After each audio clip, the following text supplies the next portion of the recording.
নমস্কার বন্ধুরা, আবার এসে গেছি। আজকে একটুখানি দোকানের ছোট কাজ চলছে। আমার অনেক কাগজপত্র জমে গেছিলো দোকানে। এই যে এইগুলো সব পিটবোর্ড, এগুলো সব জমে গেছিলো অনেক। এই যে এখানে অনেক জিনিসপত্র জমে গেছিলো, প্লাস্টিক আছে, তারপরে আমার ওই এখানে এই যে ডিমের খোসা টোসাগুলো আছে, এগুলো সব এবার আজকে আমি সেল করে দিচ্ছি ওনাকে। তো অনেক এখানে জায়গাটা নোংরা লাগছিল, এখন একটু পরিষ্কার পরিচ্ছন্ন হবে উনি নিয়ে গেলে। তো বিষয়টা হলো যে এটাও একটা কাজ এবং খুব জরুরি কাজ। এই প্রত্যেকটা প্যাকেটকে আমাকে এই যখন এই প্যাকেটটা পুরো এরকম থাকে খোলা, ওটাকে আবার পুরো এরকম চ্যাপটা করে আমাকে করতে হয়, রেখে দিতে হয়, নাহলে জায়গা খায় খুব, আর দোকানে খুব অসুবিধা হয় এগুলোর জন্য। তো আজকে শান্তি উনি অনেক দিন পর এসেছেন, ওনাকে ডাকতে পারিনি কারণ বাবা যেহেতু অসুস্থ ছিলেন সে কারণে ডাকা হয়ে ওঠেনি ওনাকে।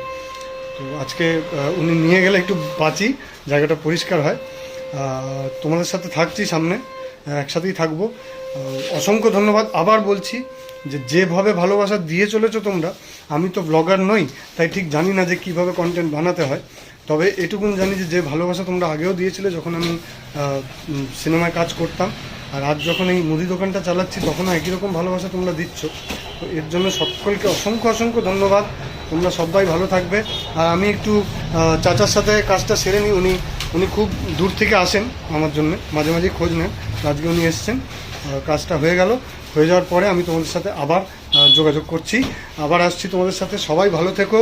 এবং আবার গরম লাগছে, ঠান্ডাটা পড়েছিল কিন্তু এখন দেখছি বেশ ঘেমে গেছি। যাই হোক, ভালো থাকো, সুস্থ থাকো, আনন্দ করো।